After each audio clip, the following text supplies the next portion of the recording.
Up next, I call Abbas Mandri sir to give the welcome speech between us.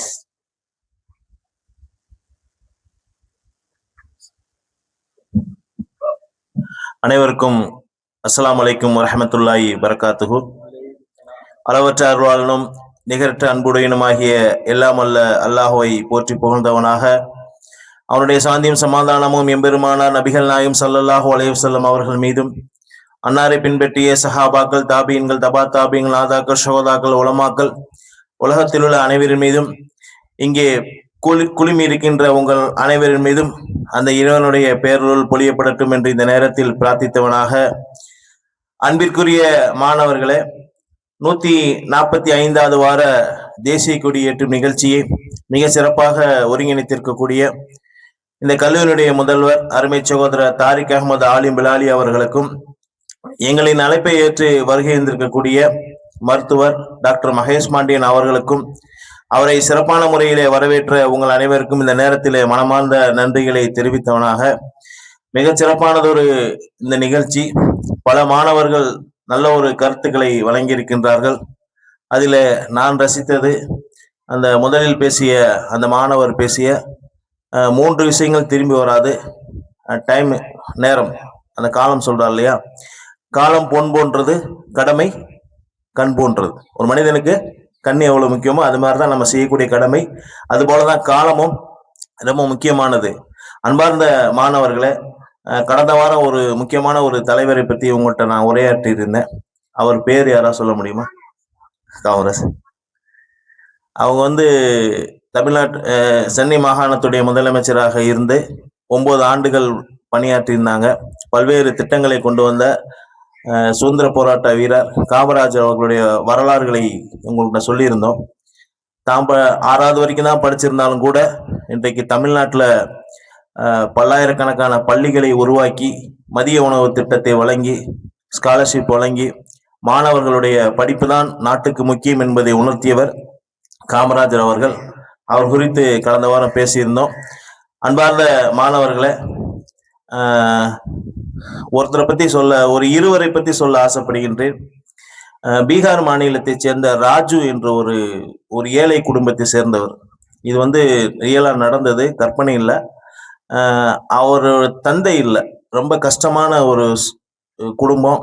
ரொம்ப பசி பட்னியால் வாடிக்கொண்டிருக்கும் போது நல்ல ஒரு கஷ்டப்பட்டு அங்க இருக்கவங்களுடைய உதவியில நல்லா படிக்கிறாரு. படிச்சு என்ன செய்யறாருன்னா, ரயில்வே துறையில கேட் கீப்பரா வேலை செய்யறாரு. கேட் கீப்பர்னா தெரியுமில்ல, 24 ஹவர்ஸ்ல அலர்ட்டா இருக்கணும். ரயில் வந்துச்சுன்னா கேட்டை மூடணும், திறக்கணும். நல்ல 12 மணி நேரம் தொடர்ச்சியான வேலை அவருக்கு. ஆனா என்ன செய்யறாருன்னா, அந்த வேலை அவருடைய குடும்பத்துடைய வறுமையை போக்கக்கூடியதாக இல்லை. அந்த ராஜு என்பவருடைய குடும்பத்தை, ரொம்ப கஷ்டமான குடும்பம், தாயை பார்க்க முடியல, தந்தை இல்லை, குடும்பத்துடைய சகோதரர்களை சரியான முறையில வளர்த்து கொண்டு வர முடியல என்று வருத்தப்பட்டு என்ன செய்யறாருன்னா, கஷ்டப்பட்டு படிக்கிறார். படிச்சு டிஎஸ்பியாக, காவல் துணை கண்காணிப்பாளராக அந்த மாவட்டத்துக்கே ஒரு பெரிய காவல் அதிகாரியாக வர்றாரு. அப்படின்னா அந்த நான் சொன்னேன்ல, காலம் பொன் போன்றது. அந்த காலத்தை சரியாக பயன்படுத்தி கொண்டு நல்லா படிச்சு இன்னைக்கு என்ன செய்யறாருன்னா ஒரு அதிகாரியா வர்றாரு. அதுபோல இன்னொரு சம்பவம் என்னன்னா, தமிழ்நாட்டில் ஒருத்தர் இதே போலதான், ரொம்ப ஏழ்மையான குடும்பம், ரொம்ப கஷ்டப்பட்ட குடும்பம், ரொம்ப கஷ்டப்பட்டு அவரை வளர்க்குறாங்க. அவர் என்ன செய்யறாருன்னா, நல்லா படிக்கிறார். இதே மாதிரி நல்லா படிச்சு நல்ல ஒரு உயர்ந்த நிலைக்கு ஒரு பெரிய ஐடி கம்பெனில என்ன செய்யறாருன்னா, இலியாஸ் பாய் ஐடி கம்பெனில பணியாற்றுறாரு. அப்ப நல்ல ஒரு சம்பளம், தன்னுடைய குடும்பத்துடைய வறுமையெல்லாம் அவருக்கு போய் நல்ல ஒரு நிலைமையில வரும்போது, ஒரு தொழில் நஷ்டத்துல அந்த ஐடி கம்பெனி என்ன செய்யறாங்கன்னா, ஆட்குறைப்பு செய்யறாங்க. அங்க வேலை செய்யக்கூடிய ஒரு 30% தொழிலாளர்களை, பணியாளர்களை கம்பெனிலேருந்து நீக்கணும் அப்படின்னு சொல்லி முடிவுவிட்டு இந்த நபரை என்ன செய்யறாங்கன்னா, அங்கிருந்து கம்பெனிலேருந்து நீக்கிறாங்க. அப்ப அவரு ரொம்ப கஷ்டப்படுறாரு. என்னடா நம்ம வேலை போயிருச்சு, நல்ல சம்பளமா இருந்துச்சு, இனி புதுசா வேலை கிடைக்குமோ கிடைக்காதோ அப்படின்னு சொல்லிட்டு என்ன செய்யறாருன்னா ரொம்ப கவலைப்படுறாரு.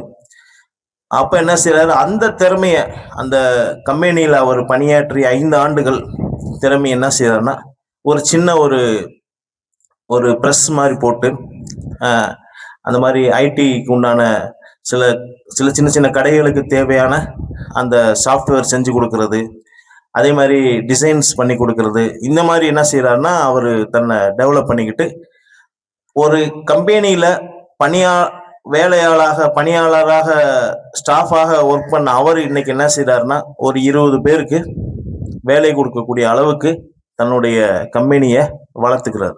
உண்மைதானே? இதை ஏன் நான் சொல்றேன்னா, ஒரு இடத்துல பணி செய்யறோம், திடீர்னு நம்ம என்ன செய்ய அந்த இடத்துல தொடர முடியாம போயிடும், வேலை இல்லாம போயிடும்னா என்ன செஞ்சிடக்கூடாது, துவண்டு போயிடக்கூடாது.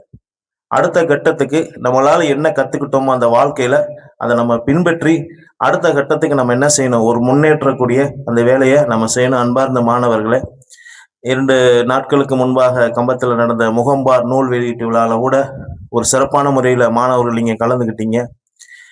தமிழ் தாய் வாழ்த்து, அது மாதிரி இந்த பாடல் எல்லாமே பாடினீங்க. எல்லாருமே உங்களை பார்த்து சந்தோஷப்பட்டாங்க. அந்த அரங்கத்துடைய ஹைலைட் தான் நீங்கள் தான். உண்மைதானே?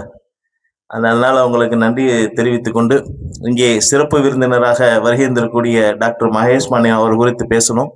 கம்பம் அரசு மருத்துவமனையில ஒரு சிறந்த மருத்துவர்.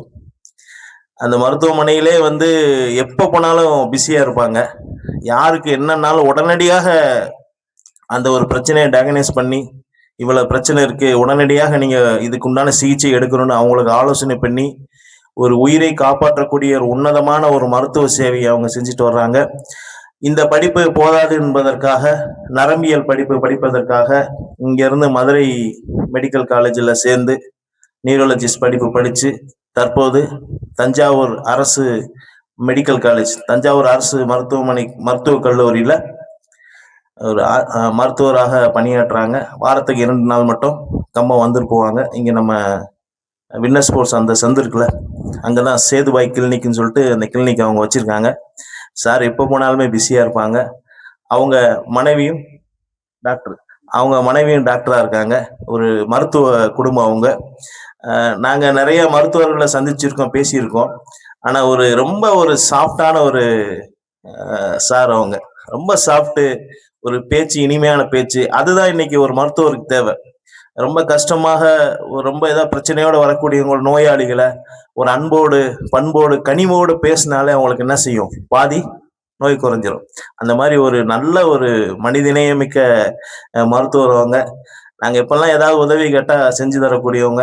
அவர்களுக்கும் அவருடைய குடும்பத்திற்கும் இறைவன் நல்ல ஆரோக்கியத்தையும் நீண்ட ஆயுளையும் வழங்கி அவர் மென்மேலும் ஒரு சிறந்த ஒரு நியூரோலஜிஸ்டா வரணும் என்று இந்த நேரத்தில் பிரார்த்தித்து எங்கள் அழைப்பை ஏற்று வருகின்ற அவருக்கு இந்த நேரத்தில் மனமார்ந்த நன்றியை தெரிவித்துக் கொண்டு எனக்கு பேச வாய்ப்பளித்தமைக்கு நன்றி கூறி விடைபெறுகிறேன். நன்றி. ஜஸாக்குமுல்லாஹ் ஹைரன். அஸ்ஸலாமு அலைக்கும்.